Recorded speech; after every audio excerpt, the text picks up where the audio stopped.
gracias por la presentación. Muchas gracias. Buenos días a todos, a todas, a los que me acompañan en línea. Les agradezco también que me estén acompañando y a todos los presentes. Muchas gracias por estar aquí.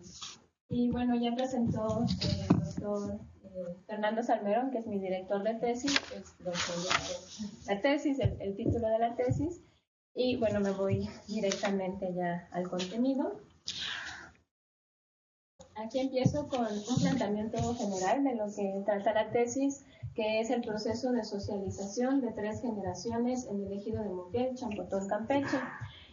Aquí, como parte de presentar de manera general el esquema, es para precisamente vincular todos los temas que estuve abordando.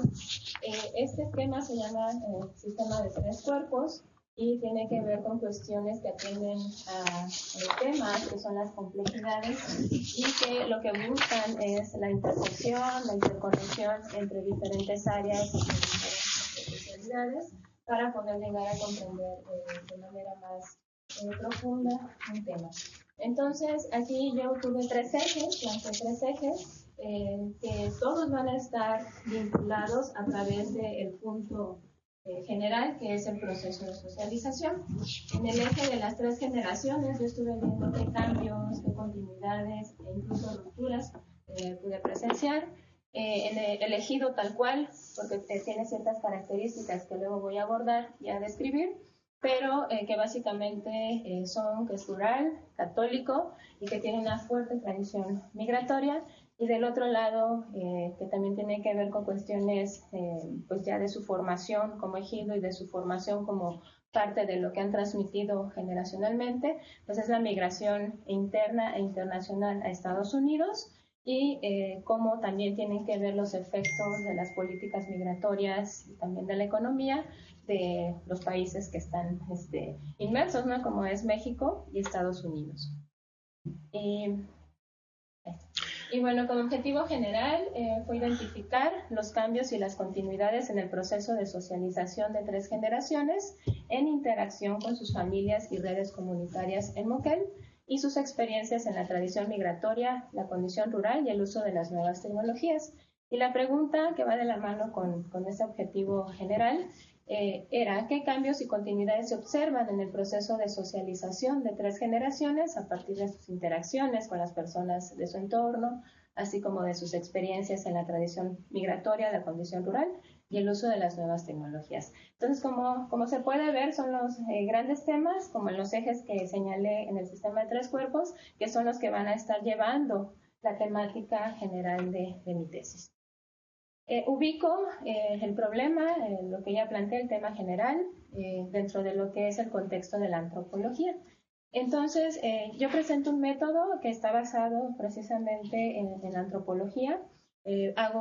Hice etnografía, diseñé un método teórico-metodológico para acercarme a obtener cierta información que debido a la pandemia me era complicado, se me hizo complicado.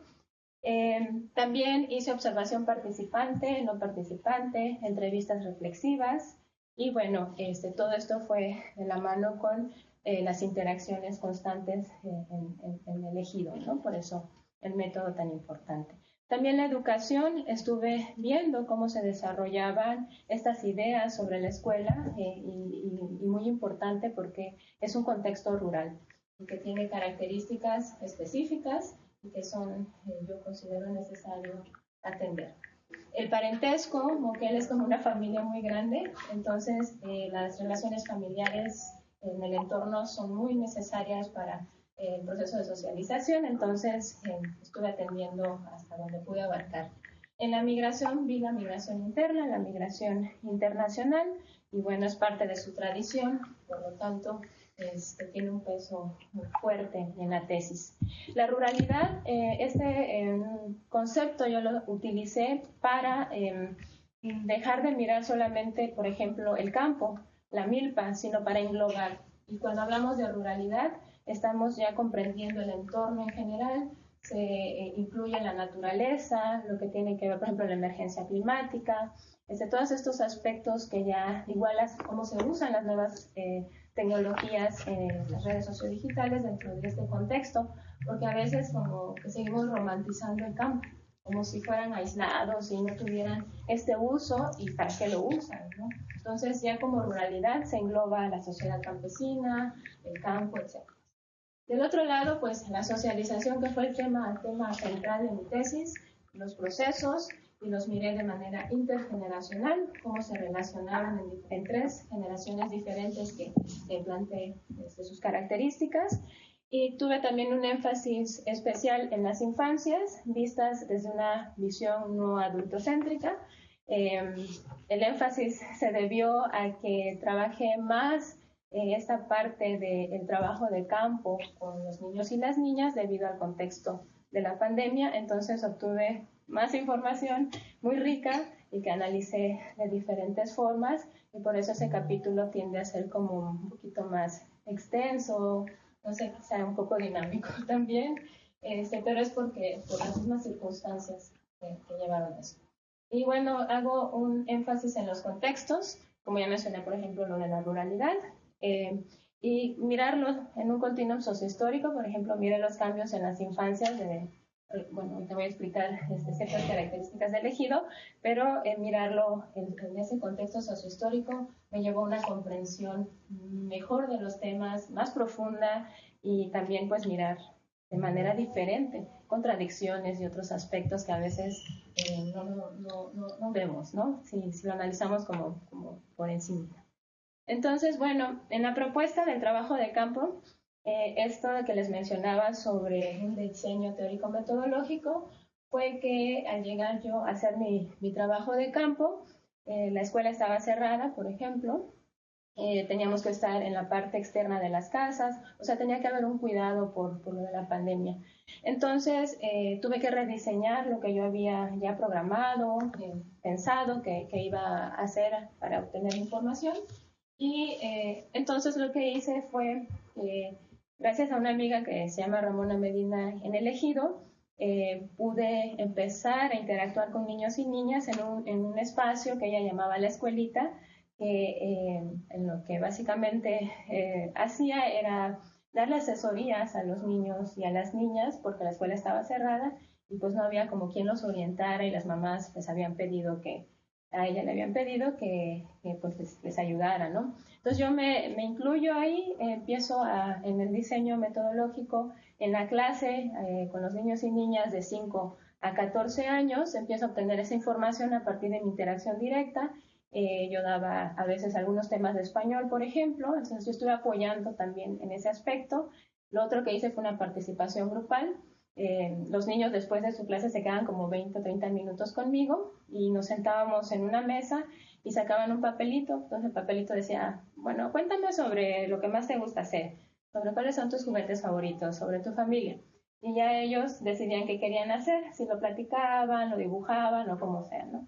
Y ahí me ayudó mucho esa información porque ellos interactuaban entre ellos y ellas, y yo estaba como aparte. Yo les dejaba la grabadora, que son parte de las herramientas que solamente usé con ellos, nunca los videograbé, y las fotos siempre tuvieron igual esta parte ética, donde no salen sus rostros, y si salían pues yo los omitía.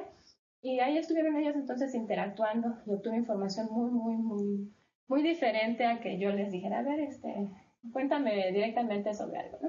Entonces, esa fue la participación grupal, y también realicé conversaciones, porque no le puedo llamar entrevistas, para ellos es muy tedioso decir, te voy a entrevistar. Entonces, más que nada, estábamos como platicando en el parque, si iban a jugar, regresaban, me respondían o no, o se les olvidaba, y toda esa información pues fue muy diferente, y pues es lo que presento aquí.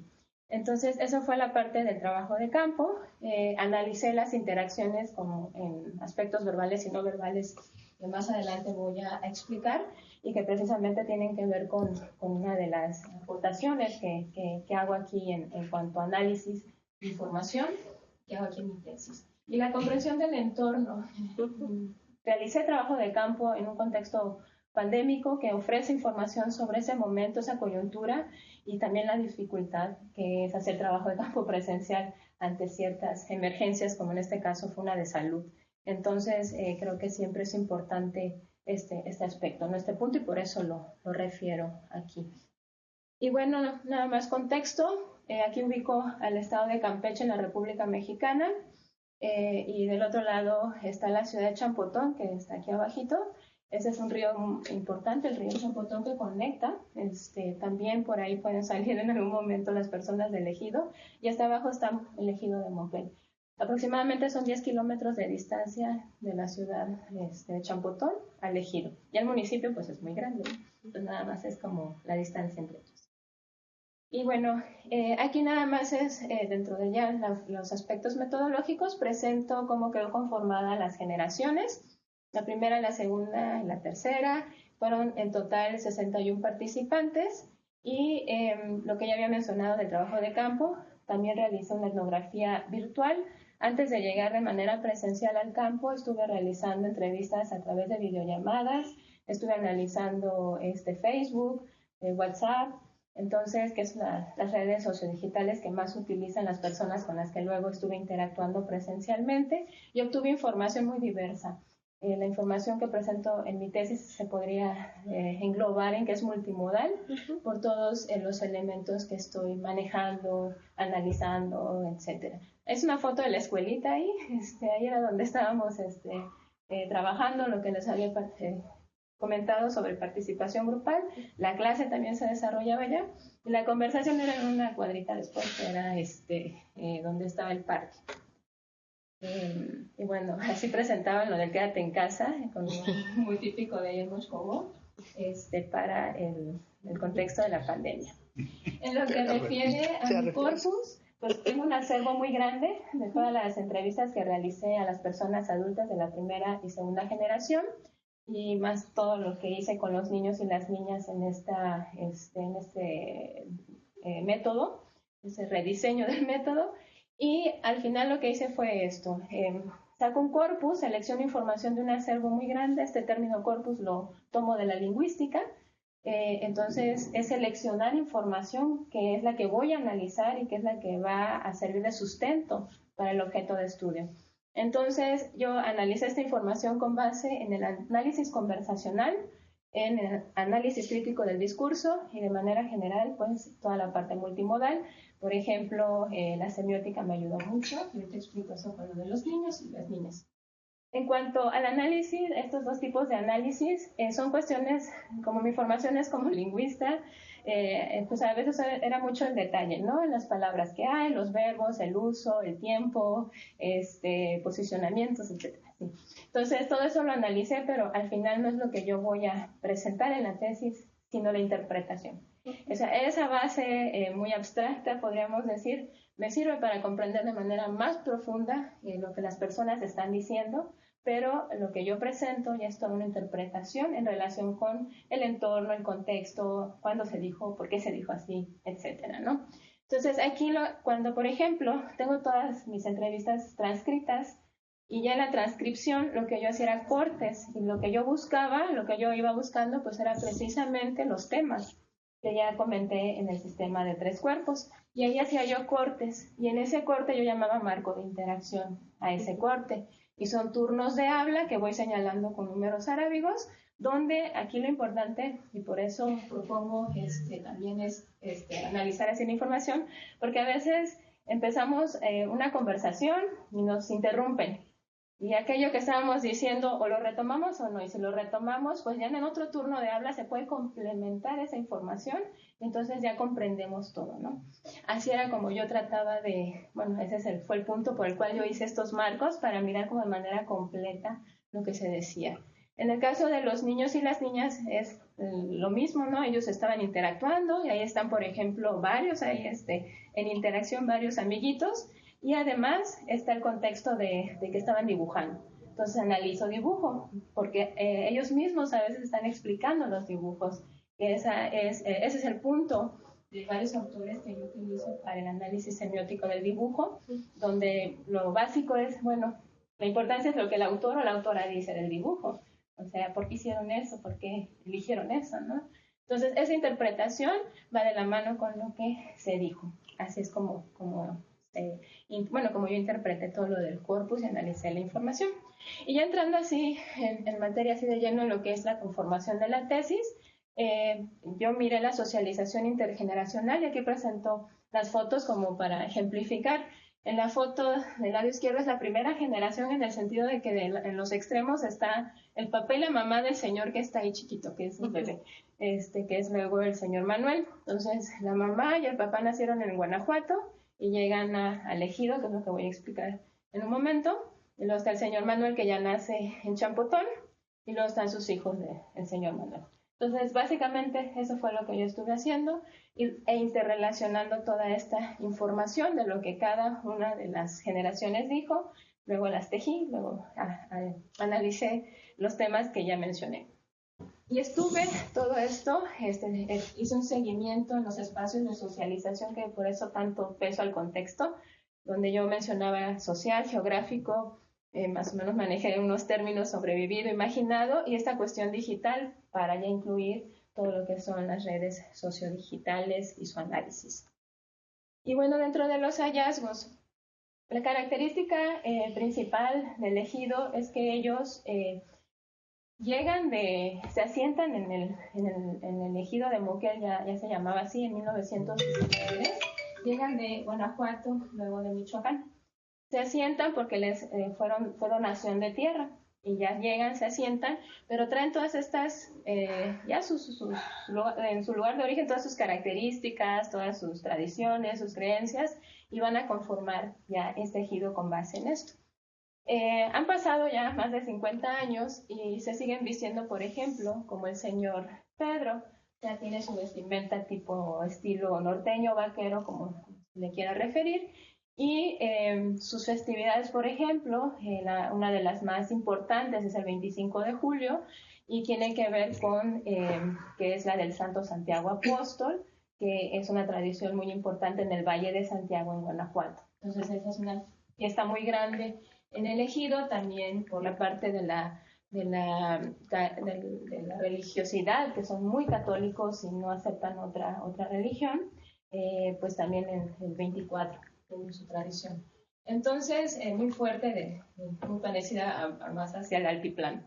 Y bueno, la importante de la migración aquí es otro aspecto.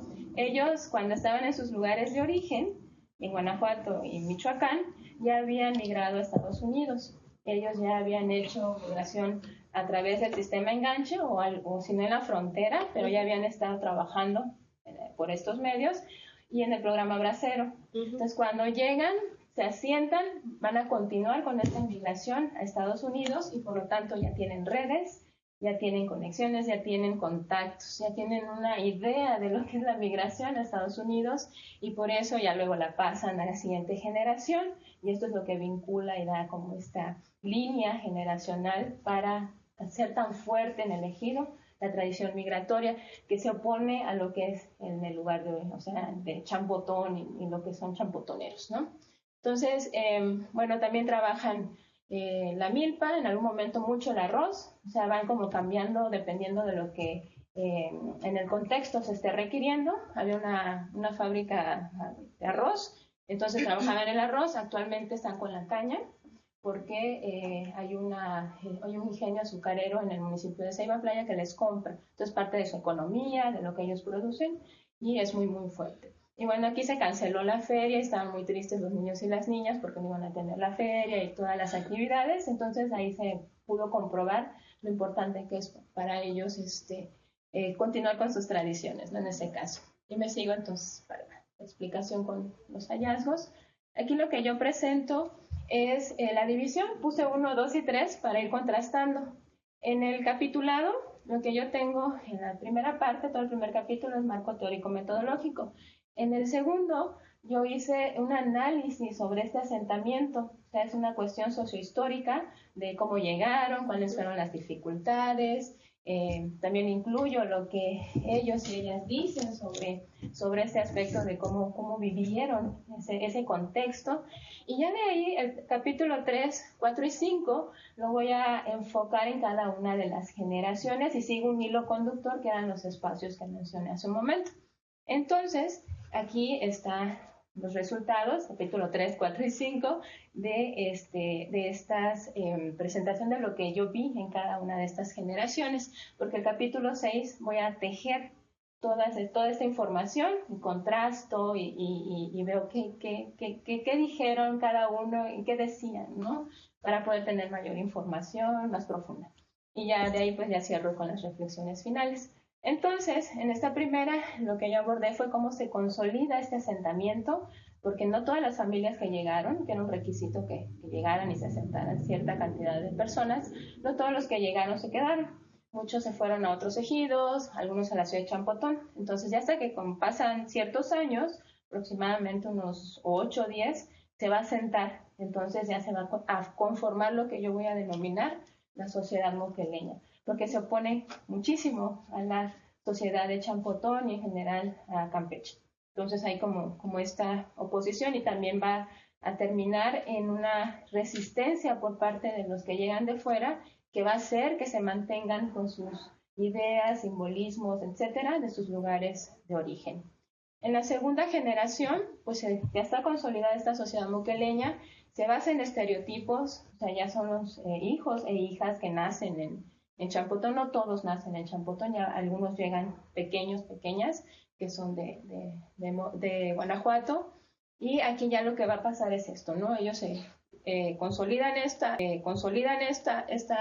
sociedad y van definiendo lo que luego le van a pasar a sus hijos e hijas como parte de sus tradiciones, que es lo que se continúa en la tercera, y bueno, es eso. En la primera, en el proceso de socialización, aquí fue muy enriquecedor porque me contaron cómo fue ese proceso de socialización, cómo vivieron sus infancias en sus lugares de origen. Pues, por ejemplo, que trabajaban desde muy chiquitos la fresa, cómo salían en este contexto del frío, tenían 8 años, 9 años, ¿no? Cuántos hermanos tenían, en qué momento les tocó trabajar, etcétera. Entonces, esa parte histórica que luego se va a relacionar con cómo es el proceso de socialización, cómo fue el proceso de socialización de hijos e hijas, pues va a tener un contraste, ¿no? Además de todo lo que es el clima, ¿no? En general.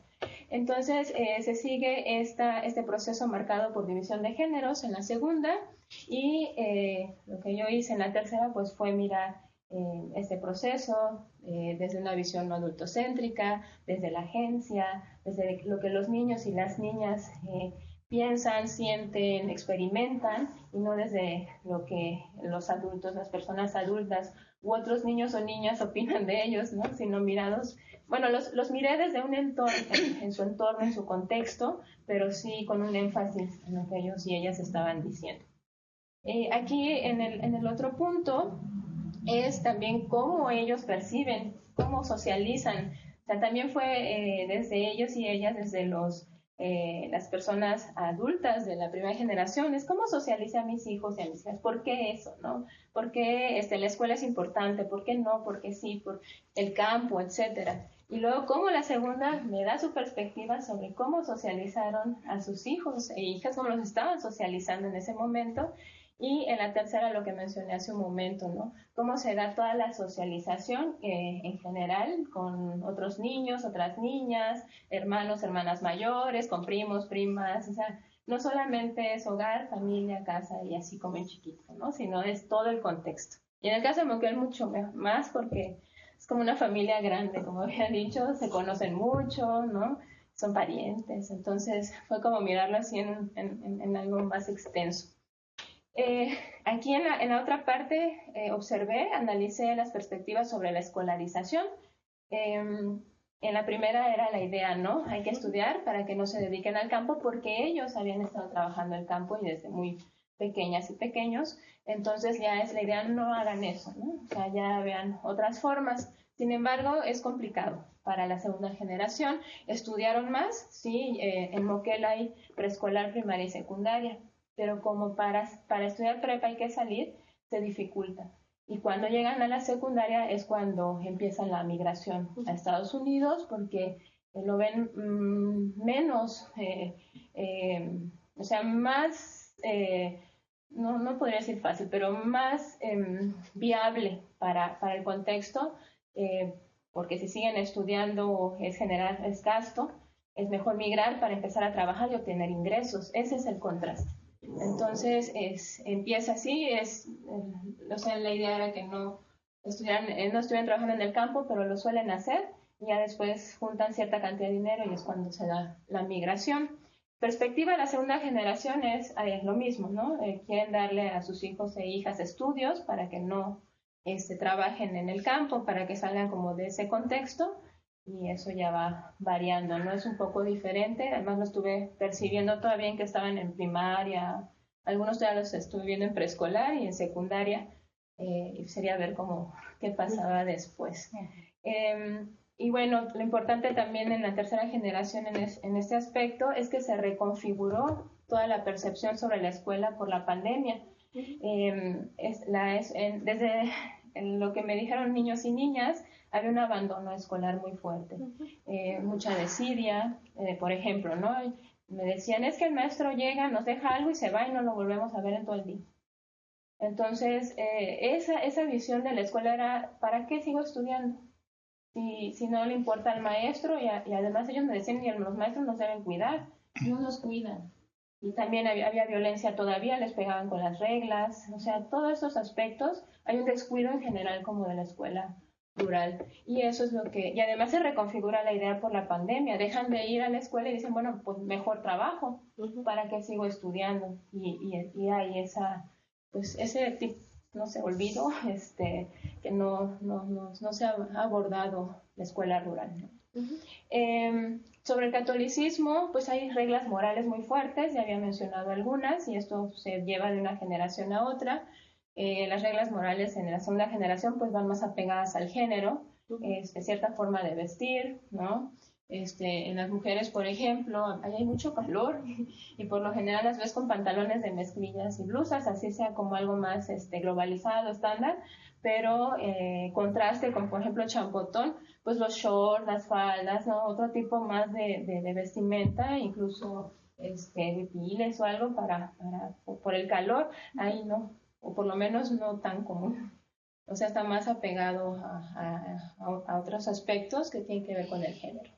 En los niños pues se daba un catecismo, adoctrinamiento en la iglesia es fuerte, se da como escolarizado, o sea, cursan de primero a sexto, como si fuera la primaria, y ya en sexto se hacen su primera comunión, entonces van estudiando grados hasta que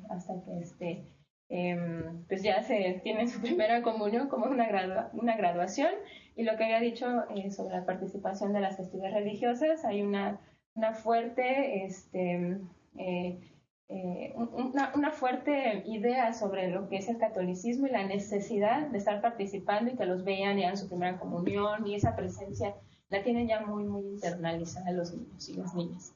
Del campo, pues en la primera generación se autodefinían como yo soy campesino, pero no campesinas, ¿no? Entonces a mí me llamaba la atención porque me decían, es que yo era mano de obra cuando pues, estábamos llegando y solamente éramos mi papá y algunos hermanos, pues allí iba yo también a ayudar a la siembra y cosecha, pero no se definen como campesinas, sino como ayuda. Entonces siento que hay una desvalorización del trabajo femenino, además de todo lo que se hace en casa y que a veces se continúa como parte de ese trabajo en la milpa, porque ahí mismo, por el contexto, se da la siembra y cosecha y cuidado de ciertas plantas, también dentro del mismo hogar y animales, ¿no? Entonces se desvaloriza esa parte. En cuanto a la segunda generación, las identidades se van a relacionar más con ser de rancho o no ser de rancho, o ser campesino. Cuando salen del ejido, eso les dicen, es que tú hablas como de rancho. Y estas alusiones también pueden, y han impactado de manera negativa en mantenerse, por ejemplo, en la preparatoria. Entraban en depresión y se regresaban porque constantemente estaban recibiendo como palabras o a frases o algo vinculado a ser de un ejido que desvaloriza, que son peyorativas, ¿no? Entonces, esto también es importante y ellos refuerzan, por ende, la idea de ser de rancho. Si hablamos así, es mejor estar en el entorno y lo publican en el Facebook y tratan de enfatizar en eso. En los programas del gobierno estuvieron participando personas de la segunda generación. Analicé Sembrando Vida, Fue importante para la pandemia porque sí recibían el dinero, tal cual lo que habían acordado con el gobierno, no se les suspendió, me dijeron que les apoyó, que fue importante, pero pues para ver un resultado tiene que pasar tiempo, ¿no? Un señor me dijo que, por ejemplo, de la primera generación que intentó estar en el programa, que el problema era que cuando me dijo, cuando el árbol crezca y yo quiera hacer algo, ya voy a estar muerto, me dijo, ¿no? Porque pues no iba a ver el resultado de eso y de haber estado en este programa, ¿no? Entonces, bueno, hay cosas que todavía de ese programa, pero creo que ellos destacaron mucho el apoyo, ¿no? Para como complemento igual de sus ingresos económicos. Y de los niños hay un trabajo en la milpa, ellos trabajan en la milpa, hacen gallineros, ahí se deshiervan, tienen una palabra, chapear les dicen, ellos deshiervan, ayudan en alimentar a los animales, es un trabajo que hacen y también hay apoyo, ¿no? Hay ciertos aspectos que son apoyo, pero lo interesante es que los niños lo hacen todavía más fuerte, solo una niña era la excepción que también participaba, así como con todas estas características como los niños, y las demás niñas era como un lugar recreativo. Vamos a la milpa, vamos a jugar. Entonces la milpa era jugar con los animalitos, etcétera, pero los niños ya estaban muy marcados, ellos estaban trabajando la milpa, ¿no? Pero con la idea de que a proyección futura yo no voy a ser campesino, o sea, no en su proyección es otra cosa, ¿no? Es como un aprendizaje del campo, pero no lo visualizan por todo lo que ya mencioné, que pasa con las otras generaciones. En cuestión digital, para la primera generación la usan principalmente en contacto con familiares en Estados Unidos, se conectan por videollamada en WhatsApp o en Facebook, en Messenger. Sobre la migración, bueno, me sigo mejor con la segunda. En la segunda hay más conocimiento sobre las redes, el uso de las redes sociodigitales. Sí, es importante porque les ayuda a mantener todavía el contacto con familiares en Estados Unidos, pero también ya es una cuestión de entretenimiento. Ellos ya la manejan como con jueguitos y aspectos que ya son diferentes, hasta como distracciones. Y lo que sucede con la tercera es que es una socialización, yo menciono como una socialización en este espacio digital que no es vigilada. Ellos tienen mucha información, pero no hay un filtro, no hay un cuidado, como que están en este contexto. Además de que tienen más apegado la tableta y el uso de teléfono celular, no tienen consolas, por ejemplo, ¿no? Entonces, como que tienen nada más estos dos aspectos y el Internet también el uso es muy limitado. Son fichitas y tienen sus características que también hacen como que mucha información nada más cuando pueden obtenerla, pero no hay ese filtro. En cuanto a la migración a Estados Unidos, yo menciono un término como para destacar que hay una migración en Campeche, suele ser de los estados que no se refieren tanto como de migrantes por cuestiones de que hay varios estados de la República Mexicana que históricamente pues, son los mayores expulsores de migrantes, ¿no? Pero en mi tesis tengo esa finalidad, destacar que hay migración y que se dio justamente porque esas personas llegaron de estos estados que tradicionalmente, históricamente, han sido los que más han tenido migrantes internacionales, pero pues también se está dando a partir de un asentamiento. Y yo la llamé migración pivote y ahí nada más defino en ese esquema a qué me refiero. En la migración a Estados Unidos, en la segunda generación, se pasó justamente todos los contactos, la herencia, etcétera, y hay una fuerte tradición migratoria. Les toca coyunturas migratorias como las crisis económicas, entonces hay reconfiguraciones en cuanto a cómo voy a migrar por toda la vigilancia en la frontera. Me dieron detalles sobre cómo pasaron a la frontera, ¿no? Lo difícil que fue, por qué dejaban de ir. Entonces todo eso yo lo documenté y es parte de lo que está en la tesis desarrollado. Y la migración femenina, que es muy, muy característica. Te dicen, las mujeres migran porque siguen al marido o porque no tuvieron otra opción. Y esa otra opción es que son madres solteras y que no tenían ya más que migrar porque ya el contexto pues económicamente no podían, ¿no? En ese contexto. Entonces todavía es muy específica y en lo que yo estuve, cuando yo estuve haciendo mi trabajo de campo, ya estaba empezando con otras ideas, pero con algo relacionado más con la seguridad, que tiene que ver con la migración a Canadá, con estas visas de trabajo. Entonces ya estaban como en esa reconfiguración y muchas mujeres ya estaban tratando de empezar a ver ese proceso. Con los niños y las niñas va a depender de la edad, la migración a Estados Unidos. Tiene que ver, por ejemplo, estuve trabajando con niños y niñas que son ciudadanos estadounidenses, entonces regresaron al ejido muy pequeñas, y a ellos sí los preparan. O sea, tú te vas a ir cuando ya tengas cierta edad, porque aquí no te vas a quedar, no te vamos a mandar con algún familiar. Les empiezan a dar esa socialización directa de vas a irte, entonces tienes que aprender a cocinar, a limpiar, todo lo que cuando estés solo, sola ya. Esa es la socialización que vi muy marcada. Los demás niños y niñas lo que tienen en esta socialización es implícita, muy simbólica. Entonces nada más es como un aspecto de que están constantemente en interacción con todos los elementos. Tienen tabletas que son de Estados Unidos, camionetas que son de Estados Unidos, ropa, juguetes son de Estados Unidos. Entonces esa interacción con todos los medios, pero no saben qué es migrar. No saben cómo es que llegaron sus familiares allá. Para ellos es, no tengo papeles, yo no puedo estar en Estados Unidos. Entonces, cuando llegan a cierta edad, sobre todo 15, 16 años, ya comprenden ahí, bueno, más que nada como se hace explícito. Y ahora sí saben que tienen que atravesar la frontera, cómo va el proceso y se les da toda esa información. Entonces, eso es en cuanto a la migración en niños y niñas, ¿no? También estuve señalando los aspectos emocionales, a veces son temas que no se van tocando, entonces aquí siento que es importante porque hay un énfasis especial cuando mamá migra, o papá y mamá migran, es algo más doloroso para los niños y las niñas, y todos estos procesos pueden entrar incluso en cuestiones psicológicas, en depresión, en otros aspectos, ¿no? Que a veces pues no se mencionan. Y yo estuve trabajando en el caso de un niño que tenía a sus dos papás en Estados Unidos y cómo era difícil incluso para él relacionarse y todas estas cuestiones de interacción, ¿no? Y la coyuntura pandémica, que pues es toda una reconfiguración, estuve documentando y con ellos y ellas pues trabajan mucho.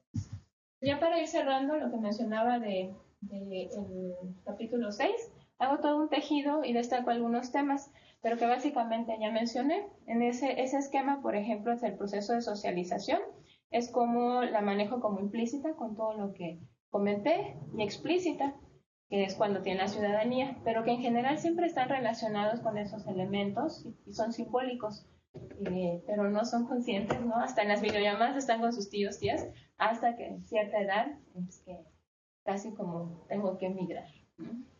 Y bueno, aquí hice como una relación de los temas que manejé dentro de los que fui tejiendo. El género es algo que manejé mucho, se vio como ruptura dentro de ciertas familias. El contexto, como sabemos a nivel nacional, pues es el patriarcado, el machismo muy fuerte.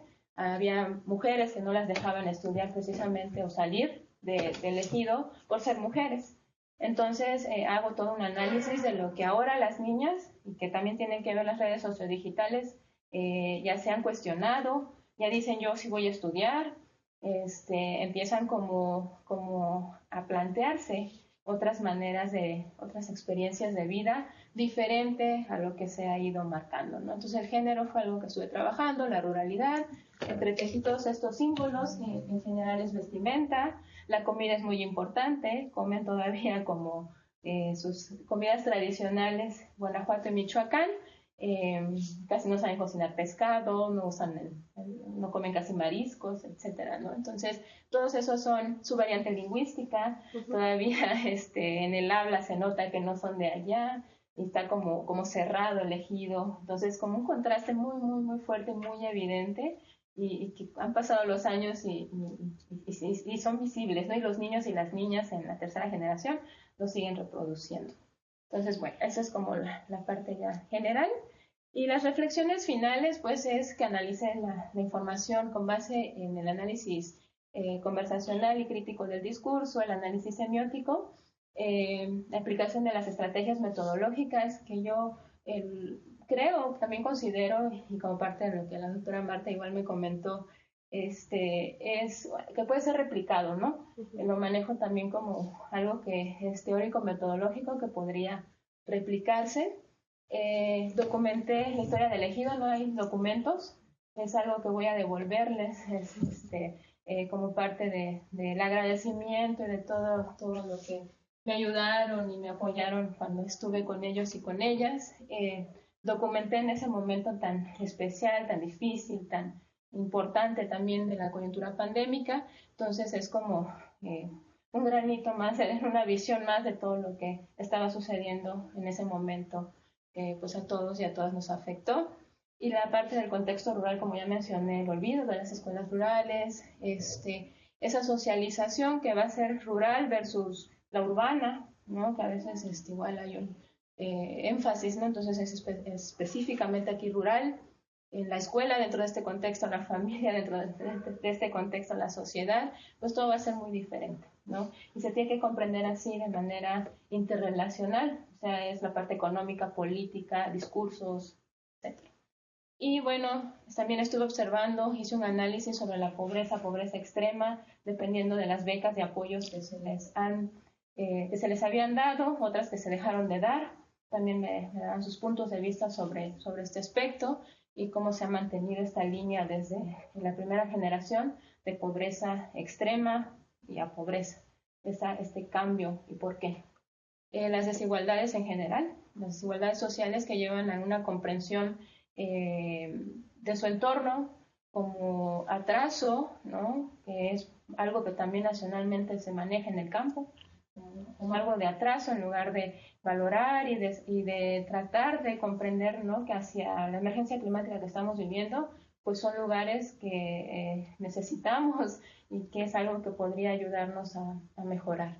Y las proyecciones a futuro, como ya había mencionado, pues ya también ellos y ellas, niños y niñas, ya proyectan profesiones también, pero siempre hay